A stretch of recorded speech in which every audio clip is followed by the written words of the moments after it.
Greetings, ladies and gentlefish, and welcome to another subscriber replays video. Apologies if my voice still sounds a little bit hoarse. That's because it's still a little bit hoarse. Going to be having a look at some mid-tier games in this particular video. Got 3 games for you. Starting off with Guzzlers, an old clanmate of mine. He is driving his Panzer IV H. And those of you who've been in the game a long time may just know this as the Panzer IV. This is the Tier 5 German medium tank that's been in the game for absolutely donkey's years. One of the most well-known and iconic machines of the Second World War. And Guzzlers is driving it for us today, equipped, as often these things are, with the 105mm howitzer. Now, this thing gets a choice of terrible armor-piercing ammunition, or high explosive anti-tank ammo. And Guzzlers kind of very much goes for the latter two, as do pretty much anyone who's using these things, to be honest. High explosive anti-tank does that. Just over 100mm of penetration. Something like 350 average damage. However, not the most reliable round in the world. Although the high explosive rounds on this tank are also not colossally reliable. This is a Tier 6 game, so it's middle of the road matchmaking. And Guzzlers is just going to try and see what he can do. BK 2001D is no more, and that becomes kill number 1. Although Guzzlers has lost about half his health in the process, unfortunately. In fact, almost exactly half his health. There is a Matilda. It's awkward to shoot at. And that M5 Stuart appears to want to die. Just word to the wise, don't drive in front of people when it looks like they're going to fire unless you have absolutely no other choice. Generally speaking, yeah, it's not the best plan. Skoda T25, is he going to pop out long enough to give Guzzlers a chance to nuke this guy? There we go, shoot him! Yes, 426. Nicely done. Sorry about that. Like I said, still got the dregs of a cold, and artillery shaves off some more of Guzzler's health. Although, on the flip side, at least it wasn't a direct hit. So Guzzlers is at least still alive. Just about. 85 health is a little bit precarious, but there we go. KV85 is apparently not interested in poking out. Can't really say I blame him too much. He's taking a slightly more cautious approach. Score lines are even at 3 kills apiece. We'll see how long that lasts for. A little bit of splash damage from artillery, a little bit more there on the KV85. They're nickel and diming him down. I would guess that was the Gorilla and the SU-122A, unless it was a, really not a direct hit from the Hummel, shall we say. But the Hummel does have quite a big gun. Oh, that shot misses the Cromwell. That's a shame.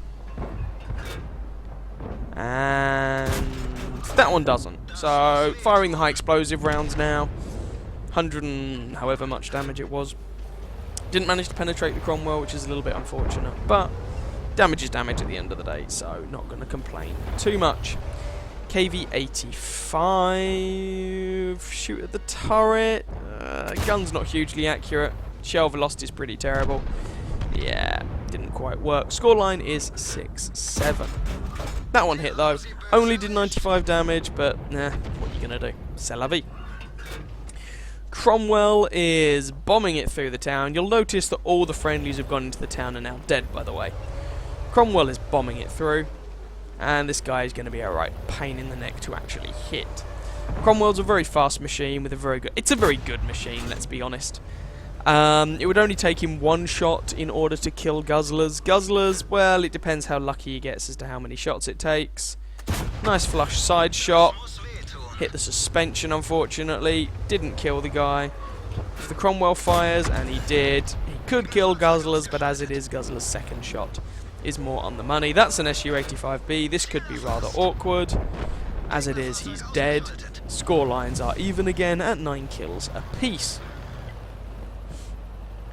Skoda T24 over there. Guzzlers looks like he's going to go and see if he can finish him off. I'm just going to speed this up a little bit. M5 Stuart wants to die once more. until Guzzlers gets into position. It's just otherwise, this is quite a big open map here, and it can take a while to get around. So, Skoda T24, nah, that shot was too late, I'm afraid. But the Skoda does manage to take some of his health off, and as it turns out, that is not all. We'll see in a moment. Scorelines are 9-10 as the M5 Stuart just gone to a better place, having been blatted by the enemy FV304, who's on to 4 kills now, by the way. Dangerous artillery is dangerous. Guzzlers pops over the edge, and the Skoda T24, not only did he damage himself, he's also managed to leave himself in a horribly prone position. Straight into the floor armour, and he is dead, but was still spotting Guzzlers, so he does have to be a little bit careful. Keeps moving, don't want to move too much in a straight line, because artillery players who are worth their salt can take horrible advantage of that. Coming up into the top left-hand corner, might be able to find someone up there, although... sorry about that. Although all of the remaining enemy tanks, at least in the positions in which they were last spotted, were over in the top right-hand corner of the map. So there's a reasonable chance that Guzzlers isn't actually going to find anyone over here. So on the enemy team, we've got a KV-85, a Hetzer, and a trio of artillery remaining. On the friendly team, we've got Guzzlers and his Panzer IV, a KV-1S, who is, well, you can judge by his map position how useful he is, and a trio of artillery. In terms of who's got the better tanks remaining, let's not pay attention to drivers because we don't know. Probably the enemy team. Hetzer, although a tier 4, is still a very dangerous little machine. And the KV-1S, I know we said we were ignoring drivers, but, well, his actions are not filling me with confidence, let's put it that way. So, not spotted anyone out just yet. There's the KV-85, however. Now, it doesn't look like the KV-85 has spotted Guzzlers, as if he had, I imagined he'd have been doing more about it. Guzzlers is trying to drink back and forward here, so that he hopefully doesn't get shot. Has a shot, misses the KV-85, but friendly Hummel is on point and takes the fella out. That swings the scoreline in the friendly team's favour, which hasn't happened often during this game. In fact, it might be the first time since Guzzler's first kill of the match. Still trying to find some artillery over here, or indeed that Hetzer. Find anyone, really. And see what we can do. Friendly KV-1S has just made it into the D1 position. Yippee. I'm sure he's going to be eminently useful. But the friendly artillery has just nuked. Sorry, the enemy artillery has just nuked the friendly gorilla. Now, as it turns out, that was a shot taken from distance. I don't know if it was the guy looking for artillery tracer or something like that. It's possible. Or maybe it was just a pure blind shot. I honestly don't know. Time, I guess, will tell. So, still trundling through the town here. Looking to see who we can come across. FV304 has made it over to the friendly base and just nuked the Hummel. FV304 is a pretty good little shotgunning artillery. One of the better shotgunning artillery out there, I would say. There he is, being a horrible little nuisance. And there is the enemy, AMX-13 F3, the French artillery piece. And there's the enemy M41. Misses the AMX. It's quite a small machine, to be fair to it. Lining up a shot on the M41. There we go. That's him dealt with. Scorelines are 12-13. The only two left on the friendly team are Guzzlers. Ooh, that was close. And the friendly KV-1S, who is now in the A1 position, which, given that one of the enemy tanks, most likely the FV, has just started capping, puts the friendly KV-1S in perhaps the least useful position he could possibly be in. Now, Guzzlers is going here to try and deal with some of the enemy tanks, maybe the AMX, but that cap counter is worrisome. Let's go with worrisome. There's the AMX. Come on, Howitzer, don't let us down. And, of course, leave the guy on less than 30 health. Because why not? 5 kills, Guzzlers is on 5 kills, and the cap counter is almost halfway. There we go, halfway it is. AMX over to the left hand side, Hetzer over to the right. Thinking Guzzlers may not have been spotted, otherwise I don't know why that Hetzer wouldn't have shot him, and I don't know why the Hetzer's turning side onto him anyway. That seems like a monumentally terrible idea. Near miss there from the FV. Guzzlers lines up a shot on the enemy AMX, shoots, kills him. The enemy AMX shoots, misses Guzzlers, and Guzzlers is heading towards the the capture circle.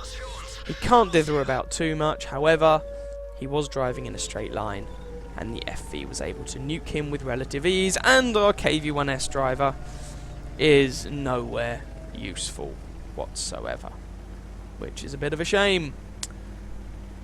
And that is the game. The enemy end up winning by base capture. Let's go and have a look at those post-battle results. So here we go, pretty painful result in the end. Ace Tanker, Bruiser, Duelist, Fire for Effect, High Caliber, and a Top Gun medal, but not enough for a win. 2,960 damage done, which at tier 5 is a lot. 7 kills, 1,080 base experience. If we look at the enemy team, the Dickomax did 1,847 damage, none of the rest of them did more than 1,000. And I wouldn't be surprised to learn that Guzzler's damage count was higher than the rest of his team combined, but I can't actually be bothered to work it out. When all is said and done with a premium account, that was a 51, close as damn it, 1,000 credit profit. 2,500 experience, even on a defeat. What can you say? Perhaps the one thing I would say is maybe Guzzlers could have gone to sit in the capture circle. Maybe that would have swung it in his team's favour, I don't know. As it was, he ran out of time, he got nuked by artillery. What are you going to do? But either way, a well-played game from Guzzlers, and a bit unfortunate to see that result. But c'est la vie. So let's move on to another game. Here we are with the second game then, and we are looking at the Puma 2012 driving another tier 5 medium tank. This time it's of an American flavour. This is the M4 Sherman, another very famous, very iconic Second World War machine. Now, for the purposes of this game, I want you to bear one thing in mind. The Puma is using an 80% crew. This crew is crap. Absolutely terrible. So reload time, aim time, movement, all the things about the tank are going to be horrendously gimped to what you might usually expect because the crew sucks. Now, the flip side, he's top tier, which is nice. Here on... what is the name of this map? Arctic region, that's the one. And he is using, unlike Guzzlers, who opted for the 105mm howitzer on his medium tank, Puma is using the 76mm gun on his. He's not using the dirt gun. And the 76mm gun on this machine is not a bad gun to use. It has the highest penetration, just let it aim for 3 seconds, has the highest penetration, or one of the highest penetrations of any tier 5 medium tank. Has pretty nice alpha damage of 115 with the penetration's 128.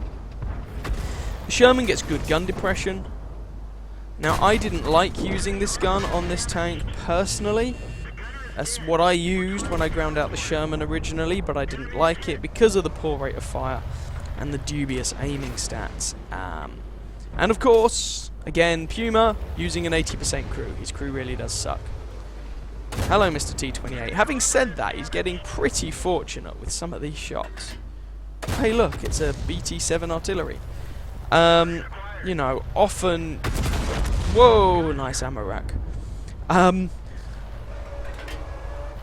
often, even when you do have a decent crew, most of the time, you do not get shots off like this, in my experience. Although it's been a long time since I played the Sherman, to be fair. There goes the T-28, and that is 2 kills. M3 Lee just around the corner, the Sherman's little brother, who is now dead. Enemy Panzer 1C appears to have come up behind the team, and, well, looks like they might be planning to frolic around in the friendly base and have fun with artillery or something. And to be fair to him, the Puma has seen that and is heading back to see what's going on. There is the Panzer I in question. Quite a popular little tank, the Panzer I, even if I personally despise it. But there we go. Scoreline overall is 10-8, so the friendly team are winning. Although that, of course, does not guarantee them the victory. And there goes the friendly artillery as the Panzer I gives him a little love tap. So, can we do something about that Panzer I? Can't stop the artillery dying, but might at least be able to avenge him. Ramming speed, Mr. Johnson. And the Panzer I is no more. Scoreline, however, is 11-11. The enemy team have evened this up somewhat. Sorry about that. And looking at what tanks are left on each team, you'd have to say the enemy team kinda has the advantage. Well, then again, 2 of them are artillery. You could probably make the case either way. As I said before, artillery is very difficult to account for because it's kind of RNG's love child. So, yeah. Now, Puma's sitting up here trying to get some shots on this Type T-34 without much success, and the Chiha, did he just ram himself to death on the guy? Oh, good lord. Sometimes you do have to wonder about people. Panzer IV over there has been spotted, does something nasty to the Su-76, but Puma's going to do something nasty to him in return, so there we go. There we are. On average, 2 more shots to kill this Panzer IV, 1 more shot to kill this Panzer IV. Puma is currently alone, just for the record, and that Panzer IV really played that engagement out like a bit of a scrub, to be honest. So, Puma has managed to rack up 5 kills. There are 3 of them left on the enemy team. If he can mop them all up, there's a Radley Walters medal in this, which would be nice. No Kolobanovs, he was only outnumbered by 4-1. Only outnumbered, he says. 4-1's still quite a lot, but not quite enough for a Kolobanovs if he should win. Or she, to be fair. I don't know if the Puma's a guy or a girl. Coming round the corner, there is the Type T-34, and the gun finally fails Puma there. But the T-34 decides to give Puma a nice big target to shoot at, so he can't possibly miss. And there's Puma's Top Gun. 6 kills. Now, let's not get too complacent. Artillery can easily rebalance Puma here, and just, you know, nuke him. I say easily. It is entirely possible for them to. Let's have that rephrasing. And, of course, remember, Puma's crew is pretty rubbish. So, that's not going to work in his favour. Although, so far, they seem to have been doing alright. Now, I'm just going to speed this up a little bit, just until we get back into a spot of action. Because otherwise, just watching Puma drive around the map a lot can get a little bit boring. Now, credit to the enemy artillery, where credit is due. They've decided not to just sit still. They are actually trying to do something. Unfortunately, well, that was a bit unlucky. It means this Griller has rather been caught out on the... There's that gun for you. Has rather been caught out. And although he's been fortunate a little bit to have not actually taken all that much damage yet. There we go. And now Puma needs to be careful, as that Griller could be aiming at him. We don't know where the Panzer Soufflé is, the other artillery piece, so this could be a little bit dicey. But Griller's on the move again, and there we go, there's kill number 7. And that just leaves this PZSFL 4C, I think it is. Oh, 4B, sorry, I do get them all muddled. Tier 4 SPG Panzer Soufflé as the last guy remaining on the enemy team. As I said, if Puma can nail this guy, there's a Radley Walters medal in it for him, as well as the win, which would be nice. And there's the PZSFL 4C. He was in absolutely no position to help his Griller ally, gets set on fire, and he is no more. And that is the game. So let's go and have a look at those post-game stats. Not quite as depressing as the previous game there. Puma managed to pick up Bruiser, Hand of God, Arsonist, Demolitionist, Fire for Effect, Duelist. Is that Spartan? No, Cool-Headed, that's the one. High Caliber, Top Gun, and that Radley Walters medal. Perhaps unsurprisingly, that was an Ace Tanker medal into the bargain, all with a terrible crew. 2,221 damage done, 8 kills of course for that Radley Walters, 1,346 base experience, easily outstripping anyone else on either team. 25 shots fired, 20 hits, 19 pens for that damage count. Received 19 hits. There was someone there with an autocannon, of which 3 penetrated and 16 did not, for 128 damage blocked by his armour. Travelled over 2.5 kilometres, and with a standard account made a 21,000 credit profit. So all things considered, a rather tasty result. Onwards for game number 3. Here we go then with game number 3, courtesy of Langdog, and he is driving the Tier 7 Soviet heavy tank, the IS, or the Joseph Stalin. Interestingly, however, he is not using the 122mm gun, and he apologised in chat earlier on for being predominantly stock. He's actually using the 100mm gun, which is still not a terrible gun to be fair. So there's that to bear in mind. He's not going to be hitting people in the face for 390 every time he pulls the trigger. He is, however, going to be pulling the trigger more often, so swings and roundabouts. We're here on Ensk, which is a pretty small map, which works out pretty nicely for the IS. And Langdog is top tier. This is a Tier 7 tank in a Tier 7 match. So, in that sense, things are panning out fairly nicely to give Langdog the opportunity to have a decent game here. So, there's that. Found an enemy Tiger, heavy tank number 6, and T-29 over here. And there's a TOG-2 in the background. Friendly team, we've got Cromwell, Tiger P, and OI, and of course Langdog's IS over here. Heavy tank number 6 looks like he's thinking about coming around the corner, but doesn't quite like his chances, which is entirely understandable. I wouldn't like my chances either. And Langdog is just looking to see if he can find anyone to pew-pew. TOG-2 has no such issues, but maybe he should have done. Langdog manages to track him, and some friendlies pour shots into him. Langdog goes for the retracking shot, does damage at the same time. An eminently sensible shot to take, and this TOG is now whole kinds of screwed, if we're going to be honest. Langdog managing to pick up the kill for his first. So, that's not a bad start for Langdog's IS.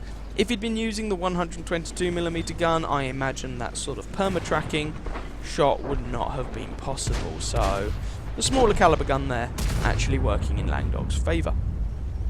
Scoreline is 3-4. And does that T-29 want to pop round the corner? Oh, that's a dicey situation. Yeah, hull down T-29, not something you really want to face off against. Langdog tries to aim for the commander's cupola.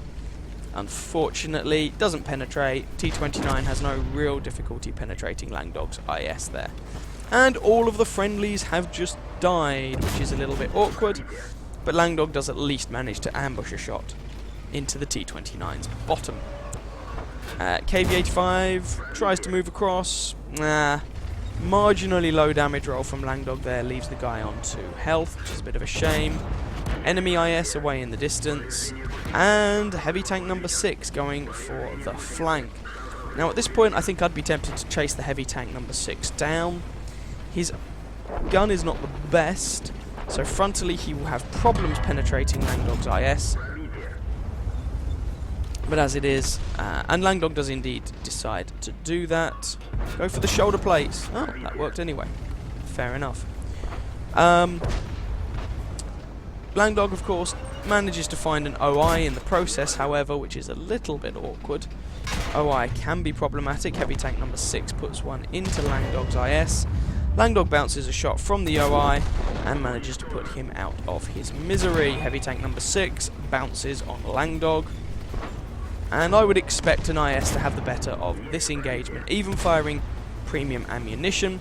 The heavy tank number 6 only gets about 170 odd millimeters of penetration, which, while not terrible, it's still at the level where you really need to aim your shots against the front of an IS. Friendly T-29 is here to lend a hand as well, which is nice. And is that T-67 really going to be that ambitious? Yes, he is, but he pulls back. Enemy IS is behind Langdog here, which is a little bit awkward. Conversely, might be a one-shot for him, and oh good lord, T-29 But Langdog does manage to track the guy, and the friendly T-29 manages to put a shot into him. And Langdog's actually making pretty good use of his armour here. Side-scraping, angling. Doesn't get shot that time. So, as I say, making intelligent use of his armour. Clearly not a complete muppet. Oh, that could have gone very badly, though. Bounces the shot, goes in for the ram. T-29 is like a 60-70 ton machine. It's not the sort of thing you really want to be ramming too often. But, as it is, it works out in the end. And Langdog picks up the kill. This just leaves the enemy Tiger. However, the enemy Tiger does have quite a lot of health and quite a lot of DPM. So they do still have to play this a little bit carefully. It's basically Langdog and the T-29 against the guy here. On Ensk, I mean, you can't really rely upon artillery at the best of times, but on Ensk especially, relying on your artillery is not a great plan.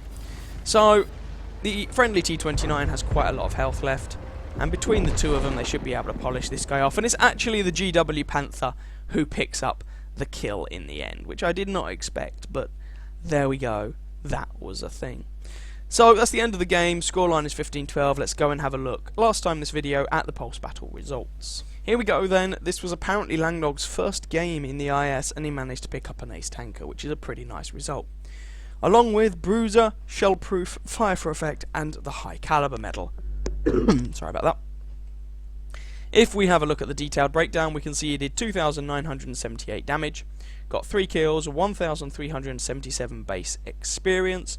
Shout out to Smittum90 in the T-29, who also put in a nice result, 2.6k damage, and commiserations to Lone Ranger on the enemy team, 2.4 from his Tiger, but it wasn't quite enough. 17 shots fired, 17 hits, 12 pens, remembering of course that Langdog wasn't using the top 122mm gun, he was using a 100mm gun. For that damage count, over 2,000 damage blocked by his armour, and almost 1,300 assistance damage into the bargain, which led to a pretty nice experience result in the end. 42,477 credits, take away all the costs, 33,000 credit profit, even with the standard account, which is nice to have, and a good amount of XP as well. So there we go. I hope you guys enjoyed that run out in a series of mid-tier tanks, courtesy of some subscribers. If you did, by all means, feel free to catch some of my other videos, and or subscribe to my channel, and I wish you very happy hunting on that battlefield. Ciao, ciao.